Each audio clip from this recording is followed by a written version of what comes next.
Hello guys, ఎలా ఉన్నారు? Welcome back to OTT movie vibes. Objection my lord, notary Parashuram chapter 1. ఈ series Z5 లో తెలుగులో స్ట్రీమ్ అవుతుంది. 7 ఎపిసోడ్స్ ఉన్నాయి. ఒక్కొక్క ఎపిసోడ్ 20 to 30 minutes అయితే ఉంది. ఇదొక court room suspense thriller drama. First episode లో వచ్చే సూసైడ్ సీన్ తప్ప ఎలాంటి అడల్ట్ కంటెంట్ కానీ ఫౌల్ లాంగ్వేజ్ కానీ లేదు. ఫ్యామిలీతో కలిసి చూడొచ్చు, నో ప్రాబ్లం. ఒకప్పటి ఫేమస్ అడ్వకేట్ ఇప్పుడెందుకు చెట్టు కింద ప్లీడర్ లా ఉంటున్నాడు? స్టోరీ అంతా నోటరీ పరశురామ్ అడ్వకేట్ చుట్టూ అయితే తిరుగుతూ ఉంటుంది. ఒకరోజు హైకోర్టు ముందు నారాయణ అనే వ్యక్తి తన కూతురు సమీర మిస్సింగ్ కేసుపై ఎలాంటి న్యాయం జరగకపోవడంతో సూసైడ్ చేసుకుని చనిపోతాడు. ఏ బ్లాక్ వైపుగా ఉన్న కోర్టు రూమ్స్ కి వెళ్లటం మానేసిన అడ్వకేట్ పరశురామ్ నారాయణ కేసును వాదించడానికి మళ్ళీ కోర్టు మెట్లయితే ఎక్కాల్సి వస్తుంది. అసలు సమీర అనే అమ్మాయి నిజంగానే ఉందా లేదా సిస్టమ్ తన ఐడెంటిటీని మాయం చేసిందా అనేది ఈ సిరీస్ లోని మెయిన్ స్టోరీ.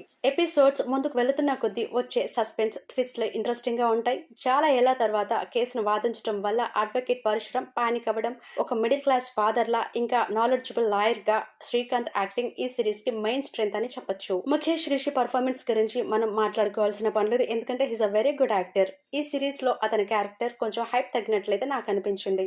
జూనియర్ లాయర్ గా అనన్య శర్మ నైస్ పర్ఫార్మెన్స్ అయితే ఇచ్చింది. సంతోష్ అయ్యప్పన్ రొటీన్ ఫైట్లు మాస్ సీన్స్ లేకుండా కథను చాలా పద్ధతిగా సస్పెన్స్ తో డైరెక్ట్ చేశారు. గైస్, నాకైతే ఈ సిరీస్ నచ్చింది. బీజిఎం అండ్ ఎడిటింగ్ ఇంకొంచెం బెటర్ గా ఉంటే బాగుండేదని అనిపించింది. ఈ సిరీస్ ఈ రోజే రిలీజ్ అయింది కాబట్టి IMDb రేటింగ్ ఇంకా అప్డేట్ అవ్వలేదు. సో నా రేటింగ్ వచ్చి 3 out of 5. మీరు ఆల్రెడీ చూసారా? చూసుంటే మీకు ఎలా అనిపించిందో కమెంట్ చేయండి. ఫ్రెండ్స్, మీకు కంటెంట్ నచ్చితే ప్లీజ్ లైక్ చేసి సబ్స్క్రైబ్ చేసుకోండి. మీ సబ్స్క్రిప్షన్ నా ఛానల్ మానిటైజేషన్ కి చాలా యూస్ అవుతుంది.